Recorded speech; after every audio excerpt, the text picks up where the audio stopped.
Hello student, चलिए आज हम जो स्टार्ट करने जा रहे हैं बहुत ही इंपॉर्टेंट, बहुत ही रोचक, इंटरेस्टिंग चैप्टर है। वो है मैथमेटिक्स का इंट्रोडक्शन टू ट्रिग्नोमेट्री। ट्रिग्नोमेट्री हम स्टार्ट करने जा रहे हैं। त्रिकोणमिति हिंदी में बोलते हैं इसको त्रिकोणमिति। ठीक है, त्रिकोणमिति को इंग्लिश में बोलेंगे ट्रिग्नोमेट्री। ट्रिग्नोमेट्री। चलिए, त्रिकोणमिति होता क्या है स्टूडेंट? जैसा ही ट्राई का मतलब तीन कोण का नाप ही ट्रिग्नोमेट्री होता है। और ये जो ट्रिग्नोमेट्री है ये बेसिकली हमें जो राइट एंगल ट्रायंगल इसी पर बेस्ड है। राइट एंगल ट्रायंगल पर पूरी ट्रिग्नोमेट्री बेस्ड है। क्लास 10 एनसीईआरटी जरा देखते हैं हम लोग। क्लास 10 एनसीईआरटी, ठीक है, एनसीईआरटी क्लास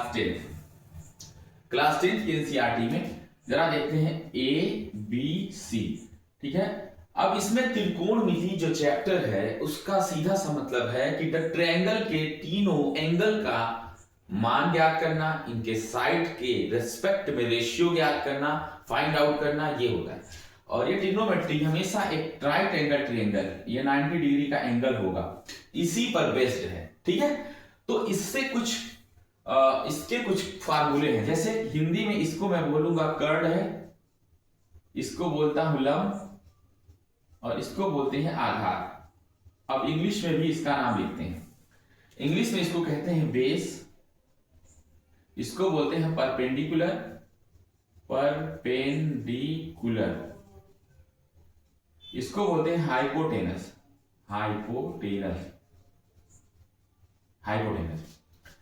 ये वाली साइड हाइपोटेनस होती है जो सबसे बड़ी होती है। ये परपेंडिकुलर है, ये आपका हो गया है बेस। इसके अकॉर्डिंग हमको इनकी मेजर करना है। इनके मेजर करने के लिए जो नया वर्ड आया है देखते जाइए आप क्या क्या आया है। Sine theta, cos theta, tan theta. ठीक है ना। साइन, कॉस और टेन का फार्मूला होता है जिसके अकॉर्डिंग हम इनकी वैल्यू, थीटा मतलब एंगल की वैल्यू फाइंड आउट करेंगे। साइन थीटा बराबर होता है लंब बटा कर्ण। कॉस थीटा मतलब होता है आधार बटा कर्ण। टेन थीटा बराबर होता है लंब बटा आधार। ठीक है, लंब बटा आधार। स्टूडेंट यहां पर इंग्लिश मीडियम वालों को यह प्रॉब्लम होगी कि हम इसको कैसे जानेंगे। ठीक है ना।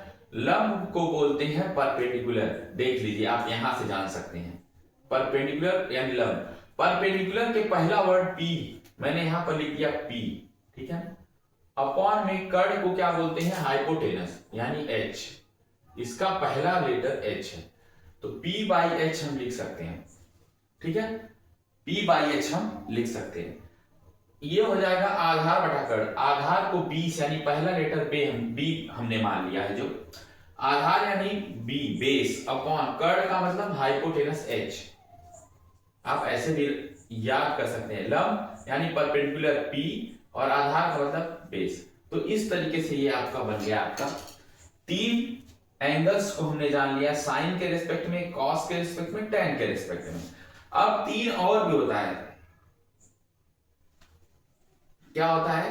Cosec theta, sec theta, cot theta. Sec theta और एक होता है कॉट। बच्चों यहां पर हमें देखना है स्टूडेंट, हमें यह देखना है कि ये थीटा क्या है। ये थीटा किसी एंगल की वैल्यू है। जैसे यहां पर जो एंगल हो सकता है थीटा के साथ, यहां पर भी हो सकता है एंगल। तो cosec theta is equal to क्या होगा स्टूडेंट? इसी को हमको उलट देना है। ये लंब बटा कर्ण था, ये हो जाएगा कर्ण बटा लंब। ठीक है, ये हो जाएगा आधार बटा कर्ण था, ये कर्ण बटा आधार हो जाएगा, कर्ण बटा आधार। ये था लंब बटा आधार, ये आधार बटा लंब हो जाएगा, आधार बटा लंब। ठीक है, आधार बटा लंब। आप इसे कैसे लिख सकते हैं, जैसे इस वाले को लिख सकते हैं आप कोसेक थीटा को h बाई पी, यहां पर h और यहां पर p, इसको लिख सकते हैं h बाई पी, यहां पर h और यहां पर b, उल्टा कर देंगे बस h बाई b, इसको लिख सकते हैं b बाई p, यानी बेस अपॉन परपेंडिकुलर। ये याद करने का तरीका है। जैसे साइन का उल्टा कोसेक होता है, अगर यहां पर मैं लिख दूं साइन थीटा तो ये हो जाएगा 1 by cosec theta, cosec theta, ठीक है ना। यानी साइन का उल्टा रेसिप्रोकल कर दो 1 बाई कॉस थीटा हो जाएगा। कॉस थीटा की वैल्यू होती है 1 बाई सेक थीटा और tan थीटा की वैल्यू होती है 1 बाई कॉट थीटा। यानी इसका उल्टा ये, इसका उल्टा ये, इसका उल्टा ये, यानी इसका रेसिप्रोकल कर दो, यानी 1 बाई सेक थीटा कर दोगे तो कॉस थीटा के बराबर हो जाएगा। tan थीटा यानी कि 1 बाई कॉट थीटा के बराबर हो जाता है, ठीक है ना। 1 बाई कॉट थीटा बराबर tan थीटा, ये भी फार्मूला होता है। साइन थीटा बराबर 1 बाई कोसेक थीटा, ठीक है। अब हम क्या करेंगे, एक इसका बहुत ही इंपॉर्टेंट फार्मूला है, बहुत दिन से चला आ रहा है, जैसे लाल अपॉन के का, ठीक है। अच्छा, इसको याद करने के लिए बहुत पुरानी ट्रिक है, लाल बटा यानी बेटा के का, लाल बटा के का। ये कैसे है, ये क्या चीज बता रहा है, चलिए देखते हैं। जैसे पहले हमने जाना, पहले पे साइन थीटा है, दूसरे पर कॉस थीटा है, तीसरे पर tan थीटा है, तो साइन थीटा बराबर होता है लंब बटा कर्ण। तो देखो यहां से आप देखेंगे तो हो जाएगा sine theta is equal to, देखो लंब बटा कर्ण, लंब बटा कर्ण, एल से लंब कर्ण, ठीक है ना, एल बाई के। अच्छा, cos theta is equal to क्या होता है, cos थीटा बराबर हो जाएगा आधार बटा कर्ण, यानी आधार बटा कर्ण, आधार ए से आधार, के से कर्ण, देखिए आधार बटा कर्ण। फिर यहां पर देखेंगे tan थीटा, tan थीटा की वैल्यू होती है लंब बटा आधार, देखिए लंब बटा आधार, tan थीटा बराबर लंब बटा आधार। तो आपने देखा इस फार्मूले से भी आप इसे याद कर सकते हैं।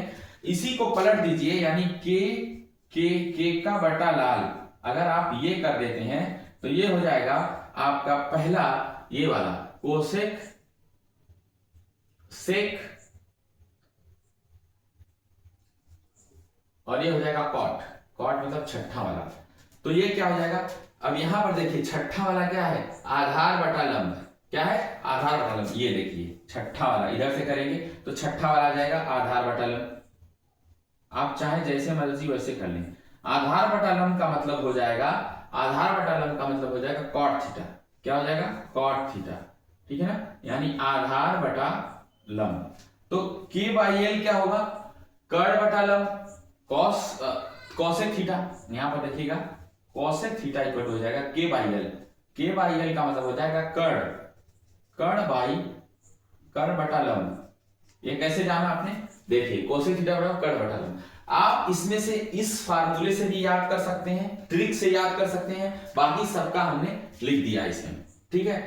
जैसे अभी इस फिगर में देखिए साइन थीटा की वैल्यू क्या हो सकती है, लंब बटा कर्ण। साइन थीटा का मतलब हो जाएगा ये पूरा लंब जो है, ये लंब, लंब अगर ये 3 होता, आधार क्या होता, सॉरी लंब, और ये मान लो 5 होता, तो इस साइन थीटा की वैल्यू हो जाती, देखिए ये 3 है लंब और कर्ण 5 है, 3 बटा 5 हो जाता। बस ऐसे ही सब निकल के आ जाएगा। ये सारे के सारे इस एंगल्स को नापने के लिए है। ये ट्रिग्नोमेट्री का बेसिक फार्मूला था। इसके आगे अब एक्सरसाइज कराई जाएगी और उससे रिलेटेड अगर और भी फार्मूले होंगे तो वो कराए जाएंगे। Thank you.